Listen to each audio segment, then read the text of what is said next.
Let's see oxygen transport here.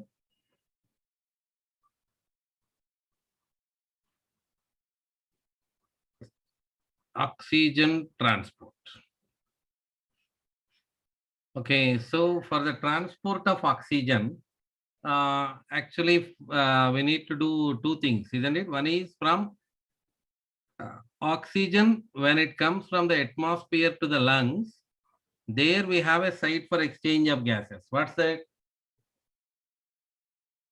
Atmosphere from the lungs. From lung alveoli, we should get into the pulmonary capillaries, isn't it? So pulmonary capillaries. Then after that should go to the blood vessels. Then pulmonary vein, we can see here, pulmonary vein. From the pulmonary vein, it will come to the heart. Directly I'm writing here because so many times we discuss this. And then through the left systemic aorta from the heart, through the left systemic aorta, that has to transport towards the tissues. That means what you call such capillaries? Systemic capillaries. Yeah. So this is the thing we have to do actually, that in the whole topic we are going to do this. The full sequence we already seen. So directly I'm writing here. Sir, there is an exchange between the lungs and pulmonary capillaries, and there is an exchange between the systemic capillaries and tissues. Here we are giving oxygen from the systemic capillaries to tissues. Here we are giving oxygen from the lungs to pulmonary capillaries. Okay, so for this, the very important thing here, concentration gradient. Concentration gradient, because the transport of oxygen or carbon dioxide, whatever it may be, that occur through the simple diffusion. That means here, when it occurs through the simple diffusion, simply we need to understand that concentration gradient is going to play a vital role. That means our regular general formula, high concentration to low concentration. That simply the transfer occur from high concentration to low concentration. Now, it is essential for us to understand the pressure gradients of oxygen, because we have now started oxygen transport. So let us discuss about the pressure gradient. What is the atmospheric oxygen partial pressure? Atmospheric oxygen partial pressure. How can we say? Okay, that you know that how that calculation came out. We did it, I think, in the last class. Isn't it 100% gases? What is the pressure generally? 760 mm of Hg. What is the oxygen percentage in the atmosphere? 21% in general. 21. So how do we calculate this? 21 by 100 into 760. What we'll get? 159 mm of Hg. This is the first value, that pressure gradient we get about the oxygen. Let me write here. So atmospheric oxygen partial pressure. Atmospheric oxygen partial pressure. That after these I'll write in the form of PO2, that you need to understand it as oxygen partial pressure. Became here 159 mm of H. Excuse me. Next, when oxygen enters into the lungs in the process of breathing, ventilation, when oxygen enters into the lungs, at that place, excuse me, we need to see oxygen partial pressure in alveoli, PO2 in alveoli of lungs. Generally, oxygen partial pressure, you can't expect this as like atmosphere. When it comes inside, it will decrease 104 mm of Hg. Okay. Now, we need to see here, we know that hemoglobin binds with oxygen. In the blood, there is an RBC. Blood contain RBC. Then RBC, from the RBC, that hemoglobin should come here. So let me show you once again the diagram which we have seen in the earlier classes. That alveoli is composed of simple squamous epithelium. And here I am saying 104 mm of Hg. Okay. So then the blood alveoli, pulmonary capillaries, are having RBC, that RBC containing hemoglobin require how much pressure, which makes hemoglobin 100% it gets saturated to form oxyhemoglobin, that we should know now. Okay. Because we just said in general saying like that there is a 159 mm of Hg. When it comes to the alveoli, it will come to 104. But actually, what is the oxygen partial pressure required for us? Oxygen partial pressure required for us. For that, we are going for a small graph here to understand that particular phenomena. Just we are going to do, we are going trying to make some graph. That means in laboratory conditions, we are trying to make that a graph that one side we are going to take oxyhemoglobin percentage. One side oxyhemoglobin percentage.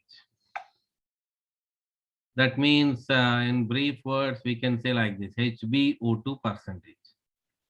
Then other side will take the partial pressure of oxygen. Partial pressure of oxygen. It is to know how much pressure actually required for hemoglobin. That let me give one more detail. 100 ml of hemoglobin contain 11 grams, 12 grams, 11 to 14. Likewise, it will come. Average I am taking here 14 grams of hemoglobin. So the total 14 grams of hemoglobin to bind with oxygen to form oxyhemoglobin, what pressure is required? For that, we have to make some percentages here like 0, 10, 20, likewise 10, 20, let me write it, 20%, 30%, 40%. So exact accurate graph is not required. We are not going 70, 80, 90, 100. Okay, so all these are in percentages. So one side in mm of Hg, in the partial pressure will be calculated in the pressure of mercury. So then here we have to make some partial pressures like 10 mm of Hg, 20 mm of Hg, 30, 40, 50, 60, 70, 80, 90, 100.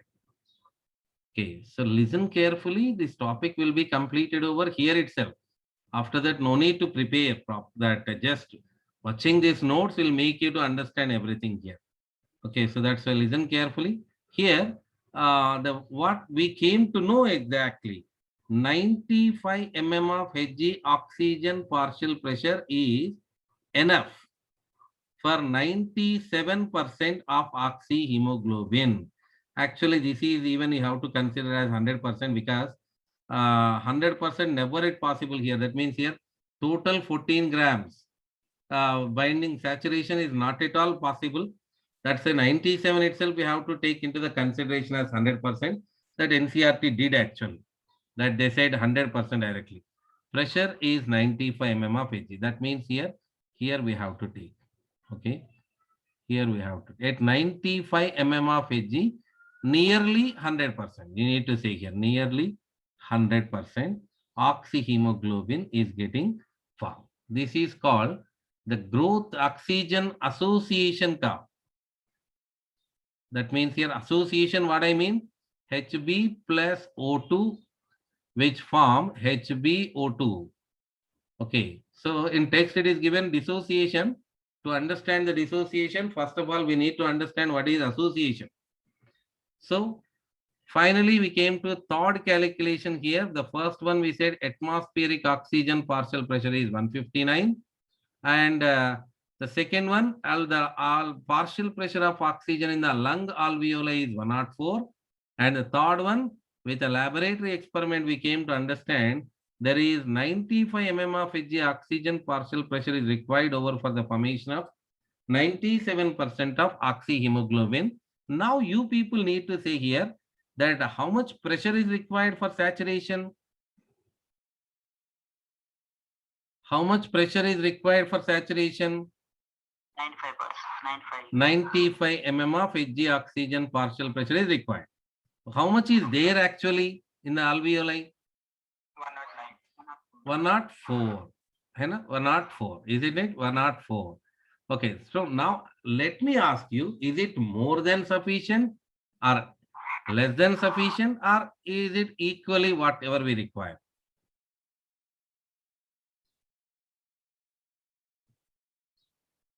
Means here, for oxygen saturation to get into the hemoglobin, to bind, to form oxyhemoglobin, how much we require, we said? 95. How much is there? 104. So what I am asking, is it more than sufficient or less than sufficient? More than it. Yeah, that's it, more than sufficient. In the lung alveoli, more than sufficient is there. How much you asked to me? 95 mm of Hg. How much I gave to you? 104. So that's why that more than sufficient. This is the primary information about binding of hemoglobin with oxygen. Okay.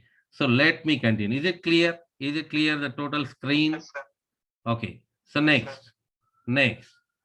So it is clear that atmospheric oxygen partial pressure is 159 mm of Hg, and the partial pressure in the alveoli is 104 mm of Hg.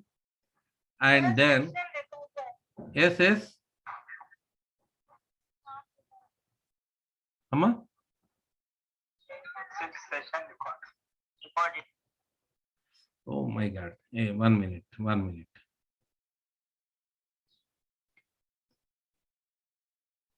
Yeah. 159 mm of Hg, 104 mm of Hg, 95 mm of Hg. 3 calculations we can learn. Okay, let me say once again, what is 159 mm of Hg? Atmospheric pressure. Yeah, oxygen partial pressure in the atmosphere is 159 mm of Hg. Okay. Then what is 104? Alveoli. Yeah, lung alveoli are having 104. Okay. Then next.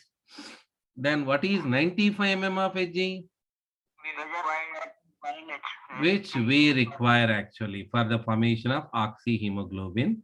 So this is percent saturation of oxyhemoglobin.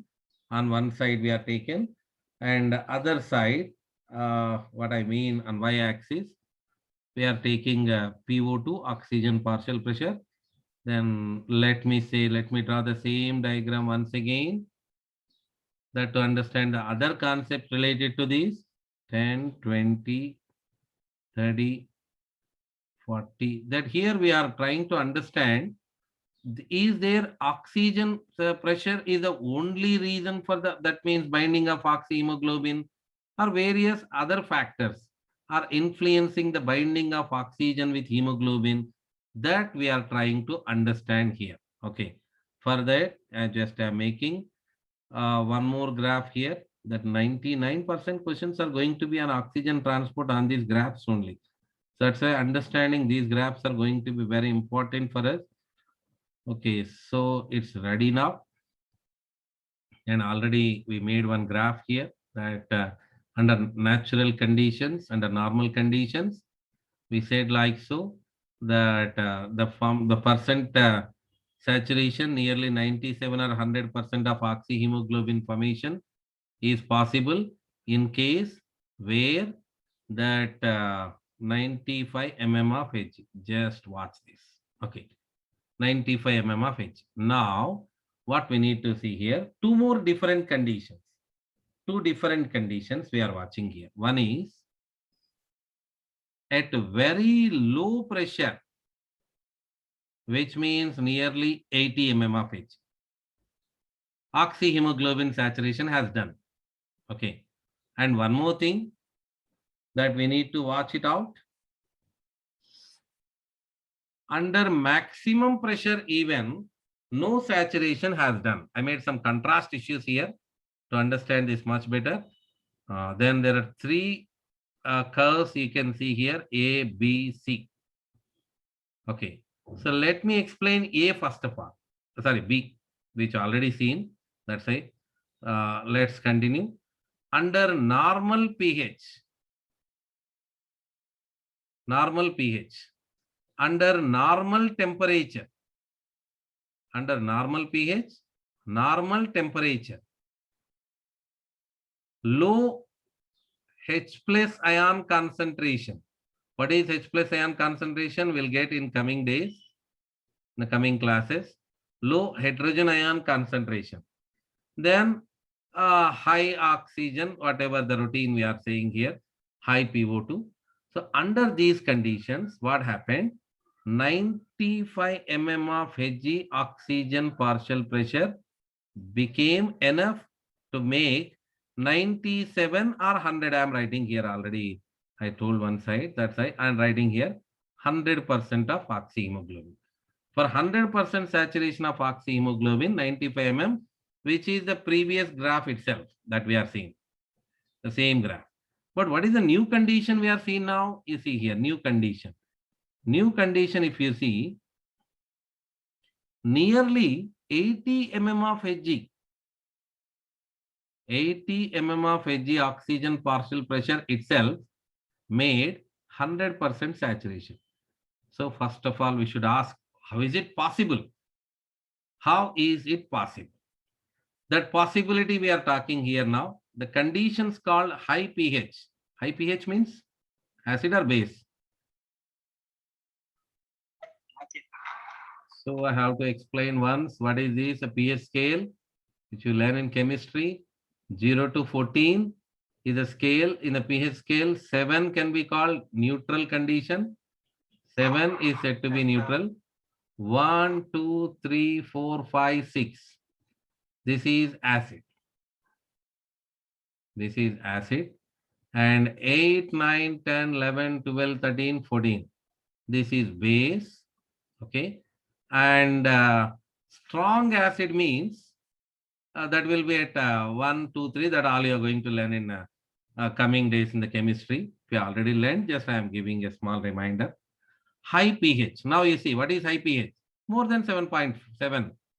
We can say high pH. Now you say, what is it? Acid or base? Base. Yeah, base. High pH, low temperature, high pH, low temperature,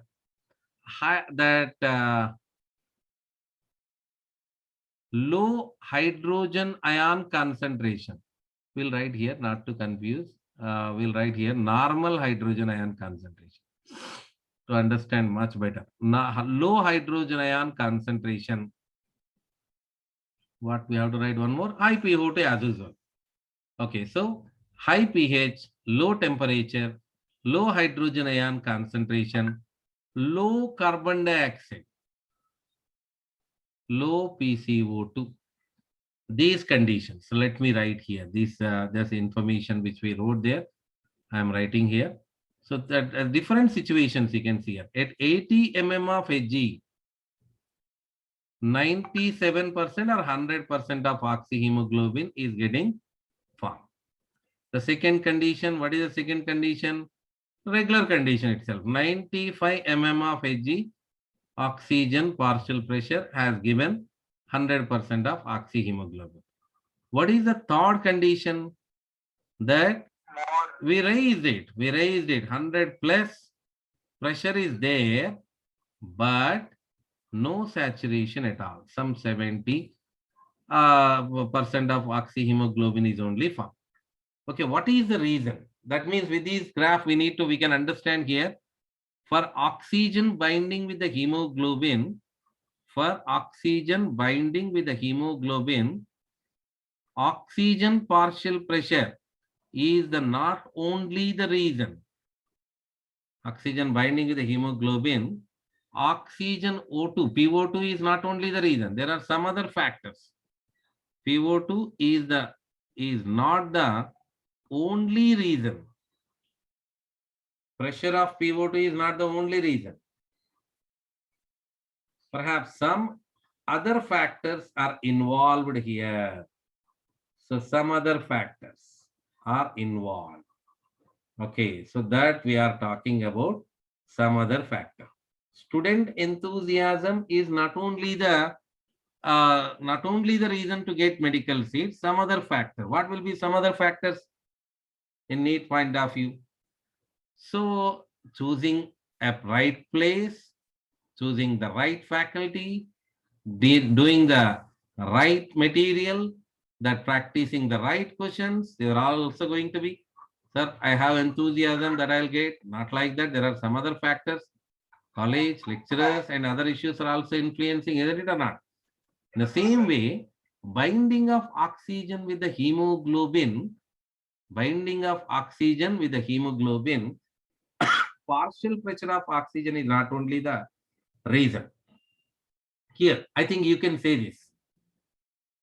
Just guide me what to write here. Why that is not happening? Yes, Low pH, very good. Low pH, high temperature, high temperature. high H plus ion concentration. Yeah, high H plus ion concentration. Normal pH. Normal. High PCO2. High PCO2. Okay. So, means here we can ask the student. We can ask the student. What we can ask the student? So, under low pressure even, how you manage to get 100% marks? So that he will say, what is the answer?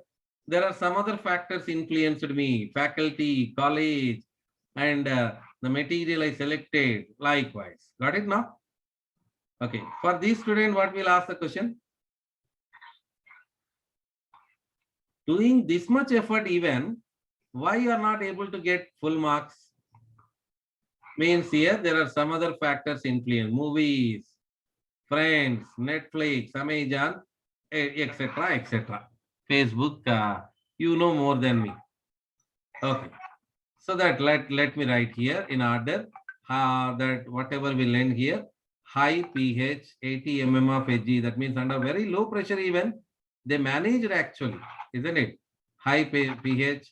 I request that those who are making noise to mute yourself. Okay.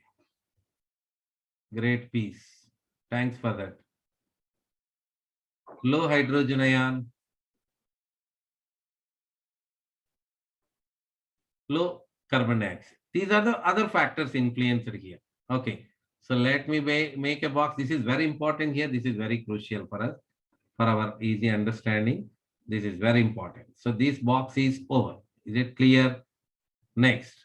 Let me make next box. Next box, that which explains that our normal condition. Normal condition. Then the third box, which explains about the extreme conditions. So that no need to go remind the second box. That is because so simple. That means under normal condition, if everything is normal, that is going to happen. Here we have to write contrast. If low pH is there, if low temperature is, sorry, very good, wait, high temperature. High temperature is there, low pH, high temperature, then high hydrogen ion concentration, high hydrogen ion concentration. Okay, then high carbon dioxide, high PCO2. We'll write here low PCO2. Okay, written. Okay, so that's it. These conditions makes over more binding. Okay, so that means full binding under low pressure. Here under even pressure is increased, there is no binding. So how does it will be helpful for us to understand our topic? That is very important. So we are saying it in the form of oxygen dissociation curve. Means what I can say here, you can write more other graphs also. That means conditions became so worse. Like here also you can see one more like this, D also there. So Y means we can say the same again, lowest pH, lowest, highest temperature likewise, isn't it or not? So then this is called oxygen dissociation curve. Oxygen dissociation. Let me put the heading here, oxygen dissociation curve. That I know still confusion is there. What's going on? That still You don't understand, I know. Wait. Just wait for 5 minutes. The conclusion will come that you can understand. Oxygen dissociation curve, which is a text definition. Oxygen dissociation curve. What is dissociation? Dissociation meaning breakdown of hemoglobin, oxyhemoglobin into oxygen and hemoglobin, we can say dissociation. See the curve, see. What do you think? So what is happening here? Bonding or breaking? So less oxyhemoglobin formation means it's just breaking. Favorable for breaking. So these conditions are favorable for A. Bonding or breaking? Okay, let me show you here. Binding means formation of HbO2. Breaking means Hb plus O2. Yeah, A is favorable for binding. C is favorable for? Yeah, C is favorable for breaking. A is favorable for binding, isn't it? A is favorable for binding. So then, if I make a particular arrow mark like this, we can say like this: curve shift to the right. We can call like this: curve shift to the right. Wait, I'll write in neat. Curve shift to the right. If the curve is shifting towards the right, what you can understand? Bonding or breaking?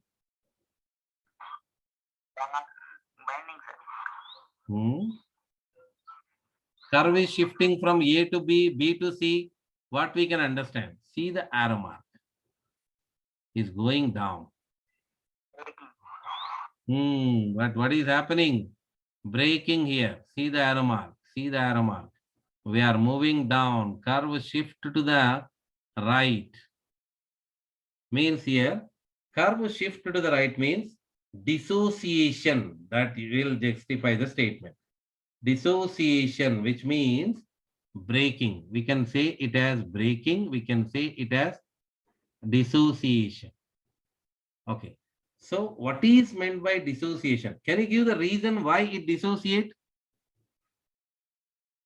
Can you give the reason why curve shifting from A to the B to the C? Can you give the reason? When it will happen when curve shift to the right? So I'll ask one after another. First of all, let me ask. When temperature increases or decreases? When temperature increases. Very good. Then when pH? When pH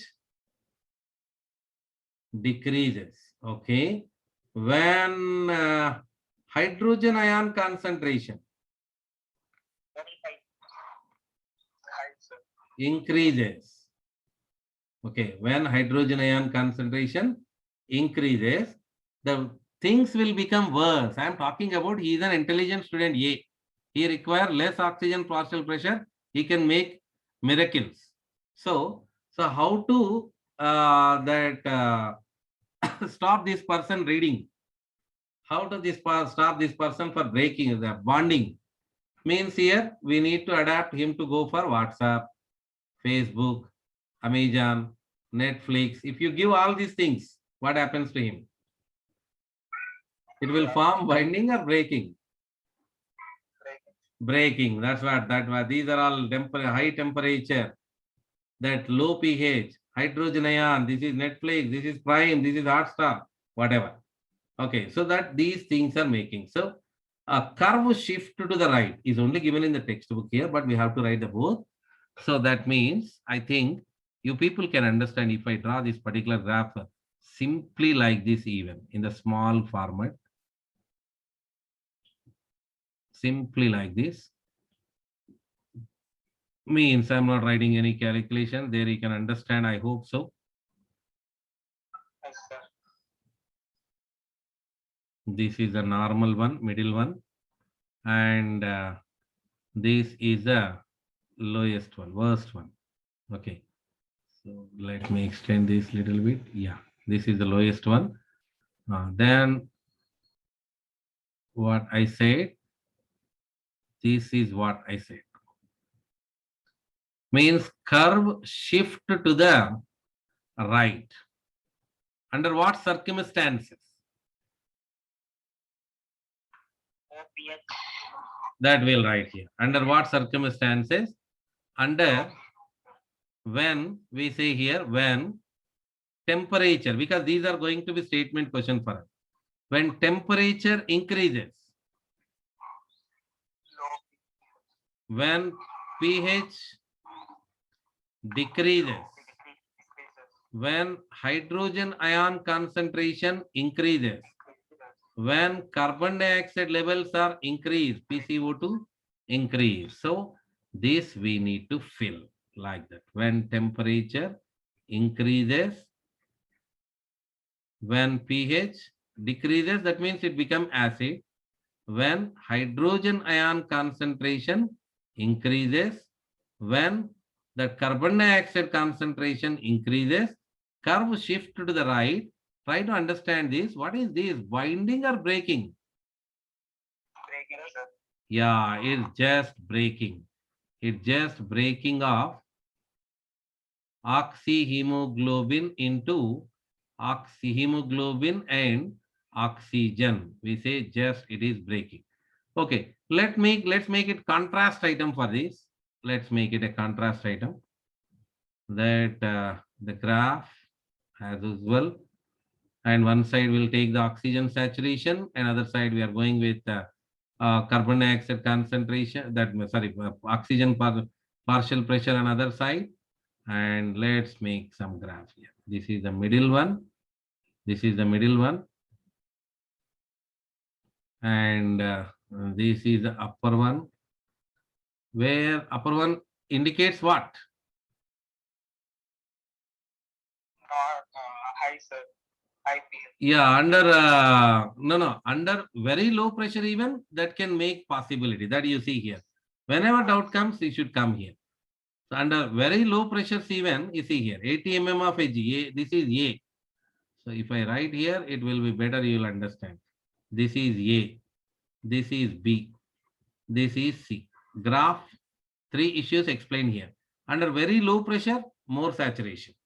Under normal condition, normal saturation. That we already said.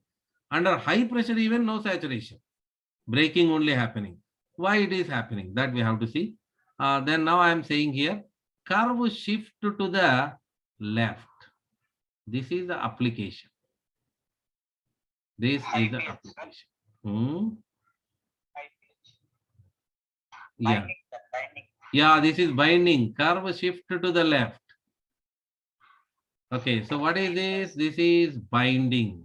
This is binding. Plus oxygen. Binding of oxyhemoglobin from oxygen and hemoglobin. So when you provide these conditions, binding occurs. So when temperature Low. It's low, sir. when temperature decreases, when pH increases, when hydrogen ion concentration decreases, when PCO2 Decreases. decreases. So that we have to write here, decreases. When pH increases. So it's better you remember only one item. Curve shift to the right. If you remember automatically, we can say here. So when pH decreases.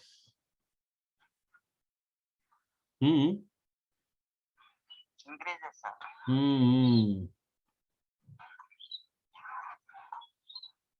When pH increases. Then when hydrogen ion concentration decreases. When carbon dioxide concentration increases. Okay. So, Decreases, sir. Decreases. oh, wait.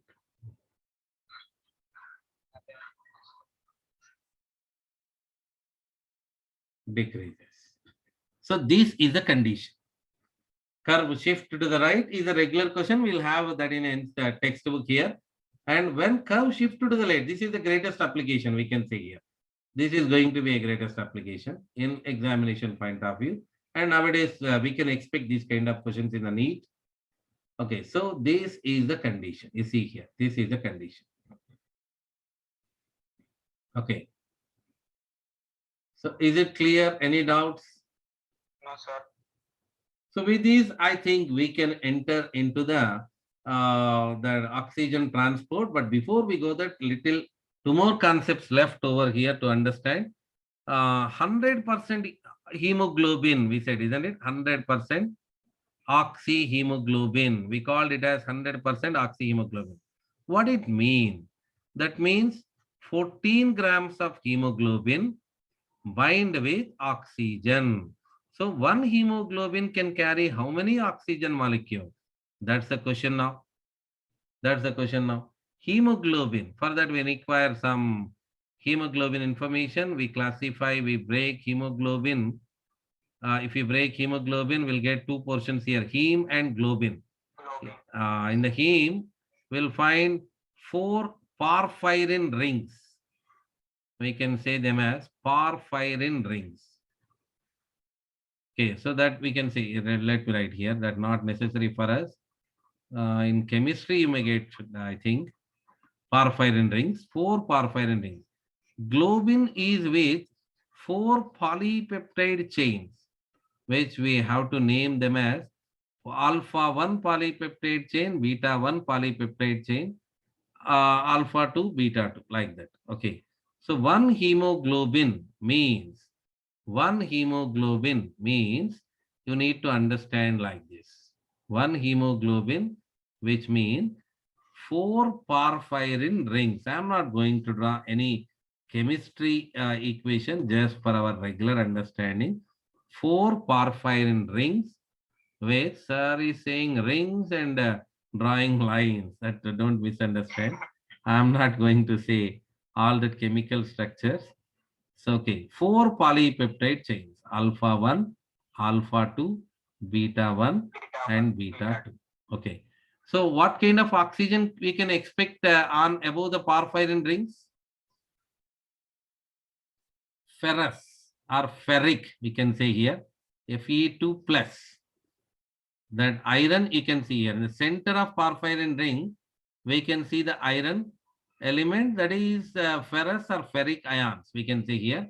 And our so-called oxygen is going to bind with them only. That our said oxygen will going to bind with them only. So now you say here with how many oxygen molecules which a hemoglobin can carry?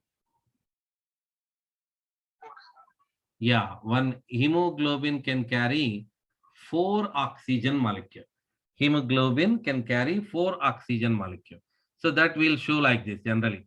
Hb plus O2, Hb plus 4O2, because we already declared Hb plus O2, Hb O2 taken 4.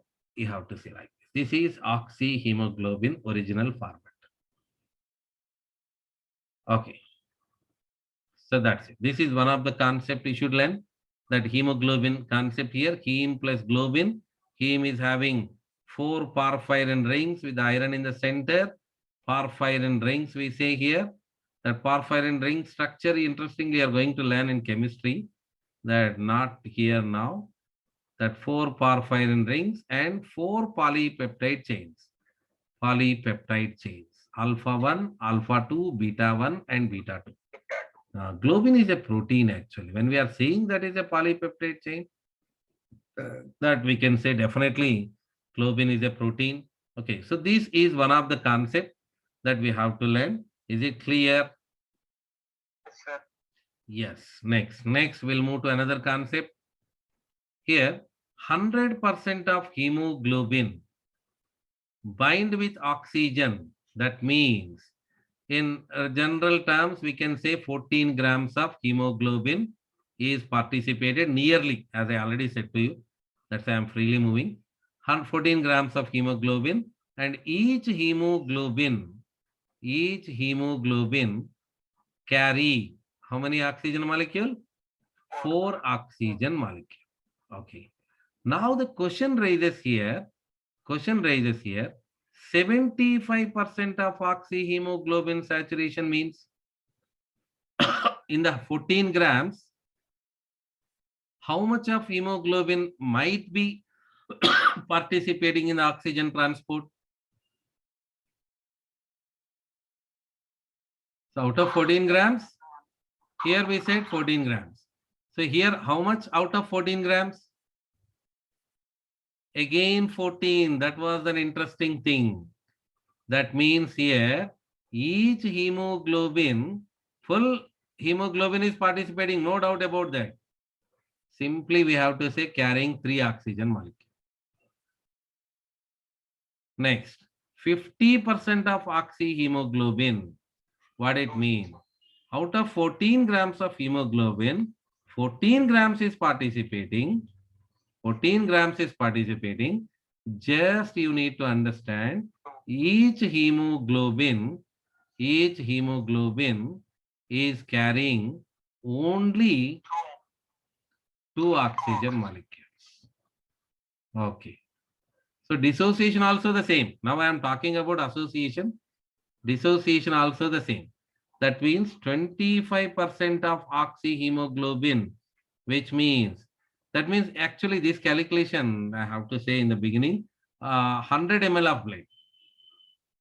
Every 100 ml of blood contain 14 grams of hemoglobin. That you already learned in blood in your earlier classes. But let me see.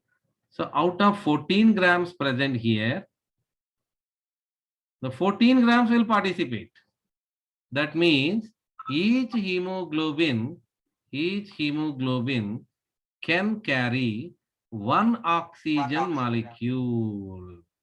1 oxygen molecule. So that means here, when in a classroom, there are 40 students. Okay. Each student can take 4 chairs. Each student can carry 4 chairs. Okay. 4 chairs. I think it may not be interesting thing to you. Let me. Why should we carry chairs, sir? Generation is changed. I am explaining this from last 20 years. 22 years. Now generation is changed. Sir, why should we carry? People are asking. Okay, so this is not suitable. Okay. Then there are 40 students are there. Each student is eligible to take 4 chocolates. Okay. Now no student will ask over. What, sir? Sir, why should we take chocolates? Okay. So the director, the principal declared a student should take 4 chocolates today, should eat must. So he become hero, isn't it? Then first 40 chocolates are given. 40 chocolates. So how many students will carry the chocolates? Yeah, there are 2 possibilities. 10 students can take 4 chocolates. One that 40 is there, and 30 students are without chocolates. There is a possibility I'm talking about. Okay. The another possibility that 40 students are taken chocolate, first chocolate, and every student with 1 chocolate. So which possibility is selected by hemoglobin? Means here, when I'm saying here, yeah, when first 40 is given, for each student, 1 is given. Not like first 10 students got 4 each, not like that. First will circulate for each student 1. And when you are giving second 40, so each student with how many chocolates? 2. So I think you understand with this example, the distribution range in case of human being. Okay. Third 40 is given. So that means each student with how many chocolate? 3. Fourth 40 is given. So 4th chocolate is available. Okay. So that means you can give like this also. That is another method. Then when first 40 is given, first 10 students are with first chocolate, 4 each. Then after 30 students are with empty hands. This is not the good distribution, isn't it? Yes, sir. Yeah, this is a good distribution. Interesting story, isn't it? Actually, Yes, sir. more than chairs. A student can carry 4 chairs. I used to say 10, 15 years nearly.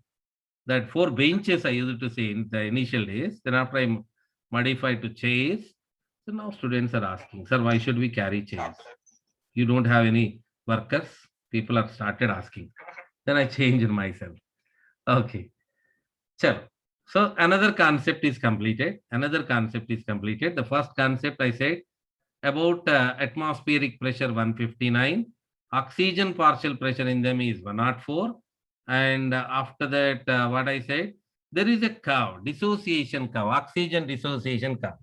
Oxygen partial pressure, binding of oxygen with hemoglobin is not only depending upon the oxygen partial pressure, there are some other factors are responsible for the binding of oxygen with hemoglobin. The intelligent student proved that at very low pressure even he managed.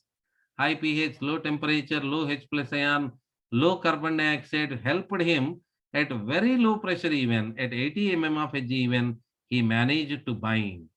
Okay, then our one more student, how much pressure you are given, he is not able to make it up. Why? Means here other factors, not only PO2, other factors are there.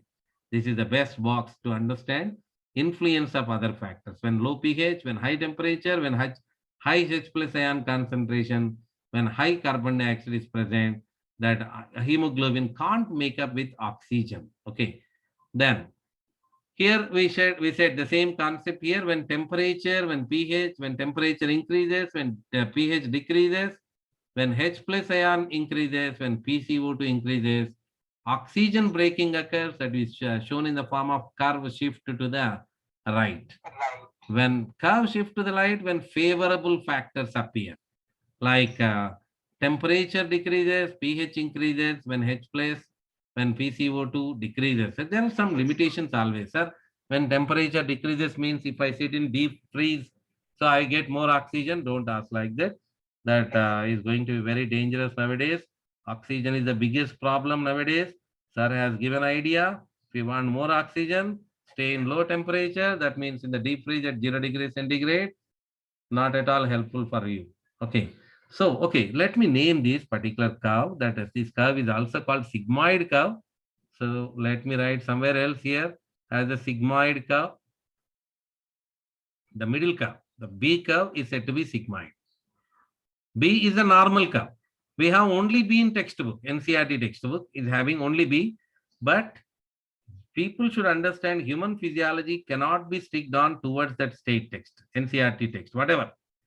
That beyond the level, our understanding make us to get answers. Okay. So now let us start freshly transport of oxygen. Before I go here, what do you want exactly, bonding or breaking? Bonding. Are you sure? Let me ask this question again at the end of this particular story. You want bonding or breaking? Okay. So let's talk about oxygen transported from the lungs to the tissues through the plasma even. We are talking about till the time RBC, little amount of plasma even. Okay. So before we go there, let me say this calculation. This is also very important. Every 100 ml of oxygenated blood, 100% saturation when we are saying, that means 5 ml of oxygen. Our so-called 100% HbO2 we said till the time. Okay, that means 5 ml of oxygen is carried out. That you have to understand. Now let's get into the topic here. Let's get into the topic. First of all, not only RBC, till the time we discussed about RBC, but not only RBC, there is a little amount of oxygen is going to be transported even through the plasma. That we can say transport of oxygen through plasma. Transport of oxygen through plasma. Okay.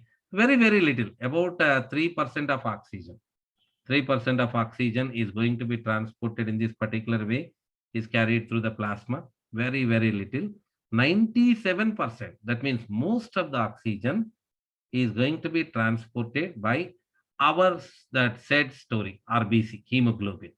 Okay, so that's why Let's discuss about that only. That's the story of carbon dioxide transport of oxygen by RBC. Transport of oxygen by RBC.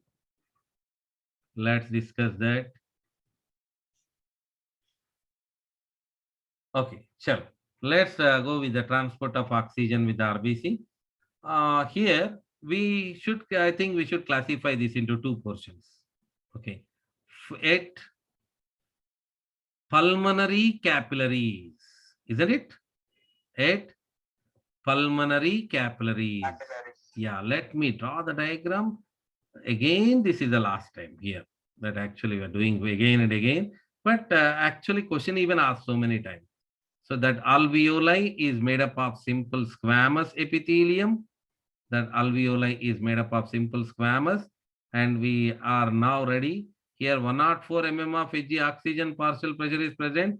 That even we know. And how much we require, that even we know.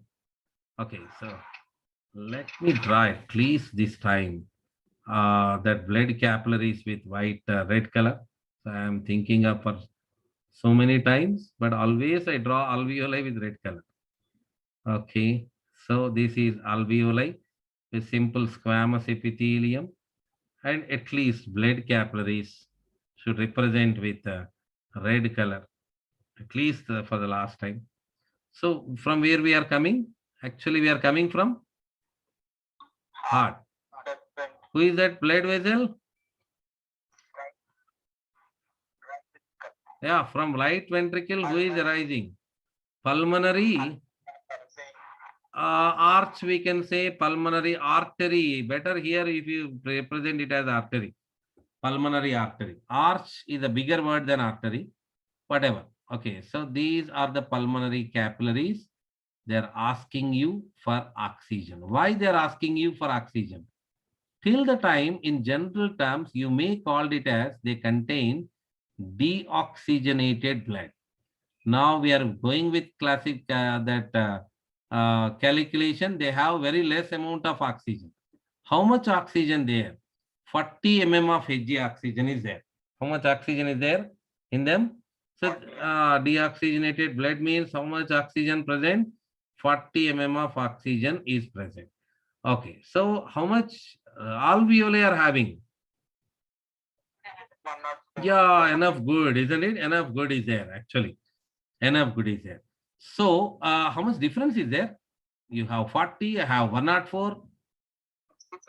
Yeah, 104 minus 40, nearly 64 mm of Hg difference is there. It's enough for diffusion. But actually we said only 95 mm of Hg is enough for us, isn't it? That whatever, that now what happened? 95 mm of Hg oxygen partial pressure, 97%, so-called 97. That already we said it up. 97, nothing but 100, you have to understand. So what is this? What is this? This is pulmonary vein. We are getting back. We are getting back. Pulmonary vein opens into left atria. Left atria. So it was a journey from right ventricle to left atria. In mean period of time, while traveling from right ventricle, you have only 40 mm of Hg oxygen partial pressure, and finally you got 95 mm of Hg. Yeah, 100% saturation or 97% saturation oxyhemoglobin, the left atria. We call this as so-called oxygenated blood, isn't it? We say left atria contain oxygenated blood. Pulmonary vein is having oxygenated. So with the concentration gradient concept, we came to understand this area easily. What next? What next? At systemic capillaries. At systemic capillaries. Next concept is at systemic capillaries. Okay, so moving on with the same heart actually. So we came up to here, the pulmonary vein brought it up, that oxygenated blood from to the left atria, from there left ventricle. So from the left ventricle, left systemic aorta Aorta. is getting capillarized, and here these are all the tissues are waiting here for what? Ox. Hmm. Combined with ox. Yeah, tissues are waiting. They want oxygen. Why they want oxygen? Because they have low oxygen. That's why they want. That's all. Yeah, that's all. So simple to say here. They want oxygen. They need oxygen. They need oxygen means they have very low amount of oxygen. Then you have, do you have much? Yeah, I have much. 95 mm of Hg. Yes, sir. Oxygen partial pressure is there with me with 97% oxyhemoglobin. So are you going to dump the total oxygen here? That is the question. No, sir. No. Oxygen dumping is not like that dumping the newspaper boy will throw the newspaper every day in front of the house. So have you seen any newspaper boy in front of the house? He thrown yesterday's newspaper and today came again. That before he give the today's newspaper, will he ask any questions from yesterday's newspaper? If you read only yesterday's newspaper, I'll give that today. He'll say like that. No. No, you don't say like that. No, if the newspaper boy will have that much awareness and no, they don't ask like that. But these people will ask. Before they submit oxygen, these people ask. They'll ask, have you utilized the previous oxygen I sent to you? No, sir. So you don't get oxygen. Have you utilized the previous oxygen? Yes, sir. So you will get oxygen. Okay. So imagine you are at rest. You are at rest. I'm using very little amount of oxygen, sir. You will get very little amount of oxygen, sir. How much you will get? 22%. 22%. For example, we are talking about a tissue at muscle at rest. Muscle is not doing. Now our muscles are not doing anything. I'm just sitting and saying, you are just sitting and listening. So our tissues, our muscles will get only 22%. Now what is this? Now you should know what is this. Vena cava. From the body parts who is coming out, who is that? Vena cava. Superior vena cava, inferior vena cava. In general terms, we say them as veins, isn't it? So do they have oxygen? Yes, they have oxygen. How much they have? 75% oxyhemoglobin is there. So the so-called the concept which you learned in your previous classes that veins don't have oxygen, arteries are only having oxygen, all they are wrong. That now today it is proved. So do your veins have oxygen? Yes, sir. Yes, because I am at rest. Let's see, let's create one more situation here. One more situation. For this time, I draw only systemic capillaries. Imagine the skeletal muscles are doing vigorous exercise. Vigorous exercise. Okay. So when the skeletal muscles are doing vigorous exercise, that here normal condition, they have 40 mm of Hg oxygen. That's why you got 22%. So skeletal muscle, now you are not sitting, you are doing exercise. So what happens when doing so? Definitely they have some less amount of oxygen because they are utilizing more amount. So they have only 20 mm. So what our so-called heart will ask you, do you utilize, that means left ventricle. This is the same left systemic aorta that I just made a little smaller diagram. Second situation. Then are you using more? Yes, I am using more. You see here I am doing exercise. Okay, you'll get 62%.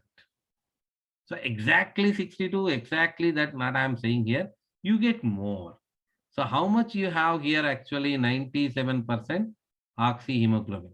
After passing the skeletal muscle, how much you will have? 35%. Yeah, in the vena cava, you have only 35%. Because we already submitted so much. Okay, so then we'll get back to the right atria. A journey from right ventricle, left ventricle to right atria I'm giving here. Left ventricle to right atria. Right atria. Yeah. So much practiced over in the beginning of this chapter also we practiced this journey. That's why I think you feel so better here. Okay. So 62% is given. So this is the condition. Means here he is a kind of new newspaper boy. Will he ask over before he submit? He will ask you, do you utilize more? No, sir, you will get less. Okay. So simply we can say like that. If you use more, you will get less. If you use more, you will have less. If you have less, you will get more. Let me say here. If you are using more, you have less. If you have less, you will get more oxygen. If you are using less, you will have more. That's why you will get less oxygen. Got my point here? Sir, which side is good, sir? Not good, not bad we are talking about. Not good, not bad we are talking. When you are at rest, this is the condition. Your veins even have enough good oxygen. Reserve oxygen, we say. Okay. So what is good, what is bad, we are not talking about. Only thing here, the concept which you have earlier. What is the concept? Arteries are with good blood, pure blood, something else we use actually. That purity, impurity, full, that should be clarified today. Okay, there is no pure and impure. That with due respect to the oxygen we are talking about. So when you are at rest, when you are sleeping, your veins also have some oxygen. Okay, we'll do one thing. We'll create some situation. We'll create some situation. When a person is laid down,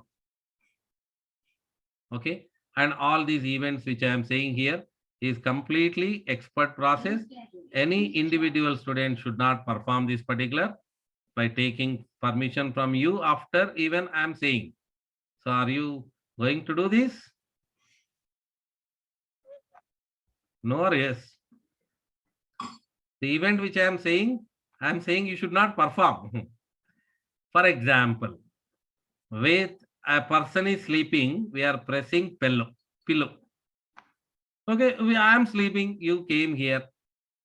Okay, that's better. I think you won't do anything with that confidence. So we are pressing pillow. That means here what we are doing, we are focusing on the nostrils, not to take oxygen, isn't it? Yes, sir. Yeah, let's see. Let's see what happens. Let's see what happens. Immediately that this person is going to die. No, what happens? Let us see here. From the left ventricle, the left systemic aorta. Imagine the person is not doing anything. When you pressing pillow, he is not at all moving. So let us see what happens. He is not at all moving. So first, what happens? The tissues are at rest. That's why how much you are given? 22%. How much you have exactly while coming from the heart? 97. So 97% you have. So first round, 97%, we are given 22%. Then how much you have then?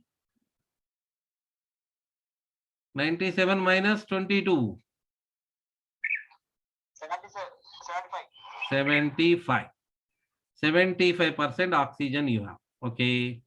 In the veins.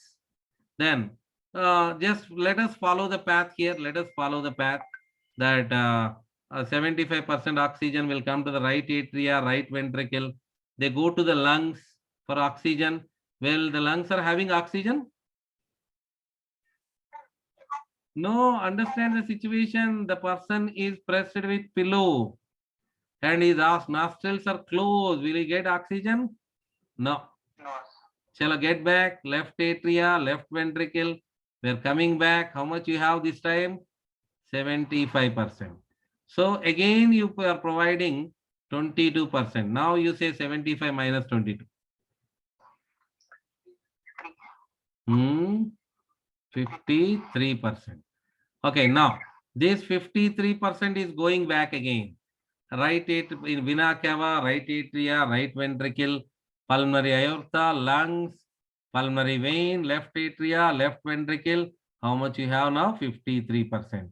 Again, you are given 22%. Tissues at rest, they'll get 22 in general. Okay. So now how much it became? 31%.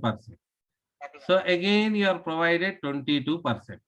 That means here you have 31%. Now in your veins, 31% is there. You are providing oxygen here, 31%. Or you are going to lungs, actually should take oxygen, but pillow is pressed and okay. So left ventricle, left atria, left ventricle, 31. This time again we are given 22%. How much you have? 90%. Imagine for one round, for these kind of round, require 1 minute. That we'll discuss in next chapter, body fluid circulation. requesting that voice making student to mute himself. 1 minute. 1 minute. Okay. So that means 1 minute, 1 minute, 1 minute. So nearly here also 1 minute. Okay. So nearly a person, when we press the pillow, he will survive for 4 to 5 minutes if we don't do anything. At least we came to understand this particular. 4 to 5 minutes, he will survive. How, sir? We are not supplying oxygen. How means that reserve oxygen we are talking about. Okay, get it now? Let's imagine the same person when he is sleeping and oh my God, eyes, nose, no matter. Pillow is the matter. So pressing the pillow, closing his nostrils. So now let us create second situation here. He don't smile actually. Okay. Okay. So pressing pillow, the same situation. This time he is wriggling. His muscles are in contraction. Okay, hands. He is wriggling. His muscles are. He is trying to escape. His muscles are in contraction. So our 97%, his muscles are in contraction. How much we provide? 62%. 97 minus 62. 35. One round we can make. So we are just as usual. We are going like this. We are making round, but you don't get oxygen because pillow is pressed. 35% given to the muscles. That's it. Only one round he is used to make it, isn't it? So 1 to 2 minutes only will survive. So what do you learn from this? We should not panic. No, we should be panic. That means that don't learn this kind of from this particular area. Don't learn anything new. When someone press the pillow, sir said, if I don't move, I will survive for 4 to 5 minutes. If I move, I will survive only 1 to 2 minutes. That's why sir said, don't move. So you don't learn like that. Just what I said in the beginning. Don't practice these kind of things. Don't press the pillow. Don't allow anyone to press the pillow. First 1 to 2 minutes only how to kick him out and he should come out. But only thing here we are talking about survival. When the person is moving, survival time is going to be less. That because it just all these issues just to understand the reserve oxygen. Reserve oxygen. To understand reserve oxygen. So what I'm saying here, oxyhemoglobin ensures supply of oxygen for survival for 4 to 5 minutes, even after, pillow is my case actually, even after stopping of heart, even you stop heart, when breathing is interrupted, when the breathing is interrupted, the blood vessels are having some oxygen. To say that this concept is explained, and I already said over, that should not perform these kind of issues. Don't press the pillow and don't allow anyone to press pillow on your face. Okay. So that is to understand the reserve oxygen only. That is to understand that not only arteries, also vena cava is also having oxygen. So how much oxygen is there in the artery, which is left systemic aorta, who is supplying blood to the body part? It's so clear for us. 95 mm of Hg pressure is there and 97% of oxyhemoglobin is present. Okay, how much present in the vena cava? If I ask you, what is your answer? It depends on tissue. What is your answer? Yeah, what person is doing, you have to say at rest and at vigorous exercise, the amount of oxygen is there definitely. Amount of oxygen present in the vena cava is comparatively less than artery, no doubt. How much less? That depends upon person is at rest, person is at vigorous exercise. Okay, so that's it. That's it about this particular concept. We need to discuss more other issues on oxygen transport. Actually, oxygen transport and carbon dioxide transport are not separate. That but we are learning for our understanding aspect, we are learning this particular concept separately. So that means we need to follow the norms. First, we need to learn oxygen transport. Then after, we need to go with carbon dioxide transport. Then after, I'll explain oxygen and carbon dioxide transport and various factors like Bohr effect, that chloride shift, Hamburger's phenomena, Haldane effect. At a time, we'll discuss all these particular issues. So in the next class, we are going to learn carbon dioxide transport. We are going to learn the carbon dioxide transport in the next class. Okay.